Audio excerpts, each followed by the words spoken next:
શ્રીહરિ સંતો ભક્તો સાથે બોટાદ પધાર્યા હતા. દાહા ખાચરના દરબારગઢમાં સૌનો ઉતારો હતો.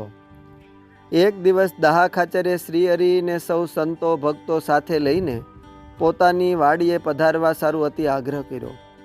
સૌ સંતો ભક્તો કીર્તન ભક્તિ સાથે વાજતે ગાજતે દાહા ખાચરની વાડીએ પધાર્યા અને ત્યાં જ સભા થઈ અને રસોઈ કરી. થાળ તૈયાર થયો એટલે પ્રથમ શ્રીહરિજીમાં ચડું કરીને મુખવાસ ગ્રહણ કરીને બેઠકે આવ્યા. પછી સૌ સંતો ભક્તો પણ જેમાં. એ વખતે મોહનજી જોશી શ્રીહરિ પાસે આવ્યા અને દંડવટ કરીને સન્મુખ બેઠા. મોહનજી જોશી પોતાના પેટ ઉપર હાથ ફેરવતા હતા.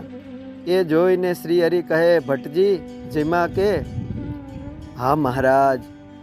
આમ શ્રીહરિ એમની સાથે વાત કરતા હતા ત્યાં એમની પાઘડીમાં ભરાવેલ પંચાંગ ટીપણું જોઈને શ્રીહરિ બોલ્યા કે ભટ્ટજી આજ તો તમારું આ પંચાંગ ટીપણું કાઢો અને અમારા ગ્રહ જુઓ.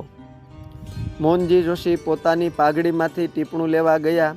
તે પાઘડીના લુગડામાં અટવાયેલ હોય અડધું ટીપણું શ્રીહરિના ખોળામાં પડ્યું ને અડધું બેઠક પાસે હેઠે પડ્યું.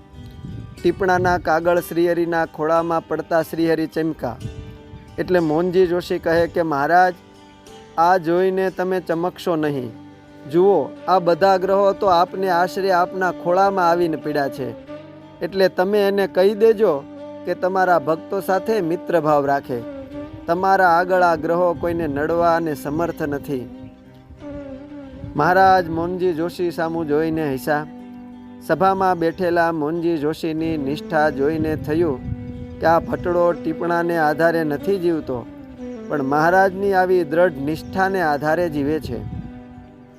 મહારાજ મોહનજી જોશીને બોલ્યા કે ભટ્ટજી તમને તો કોઈ ગ્રહ નડતા નથી ને? મોહનજી જોશી બોલ્યા કે મહારાજ ક્યારેક વળી આ રાહુ ને કેતુ તે તમારા હારે વેર એટલે એ થોડાક ઉધામાં આદરે. બાકી તમારા પ્રબળ પ્રતાપ આગળ કોઈનું ચાલે નહીં ને હજુ તમ સિવાય એવો કોઈ સમર્થ હતો નહીં ને થશે પણ નહીં. શ્રીજી મહારાજ એમનો આવો પરિપક્વ નિશ્ચય જોઈને ઘણા રાજી થયા. સૌ વાડીએથી ધૂન કીર્તન કરતા થકા હમીર ખાચરના દરબારમાં પરત આવ્યા. હમીર ખાચરે શ્રીહરિને ઢોલિયો ઢાળીને પધરાવ્યા. અત્તર ચંદન ને પુષ્પથી પૂજન કર્યું. હમીર ખાચરે થાળ ભરીને રૂપિયા શ્રીહરિના ચરણે ધર્યા. શ્રીહરિએ તુરત એ રૂપિયા હતા તે મોહનજી જોશીને આપી દીધા. શ્રીહરિ પાસે પ્રસાદીના રૂપિયા મળતા મોહનજી જોશી બોલ્યા કે મહારાજ અત્યાર સુધી તો રાહુની નજર મારા ઉપર હતી એટલે રૂપિયાનો જોગ થતો નહોતો, પરંતુ હવે તો આપની દ્રષ્ટિ પડી એટલે હવે કોઈ વાતની ખામી રહી નથી. હવે તો તમે રૂપિયા પણ દીધા એટલે સર્વે વાતે સુખ થયું છે.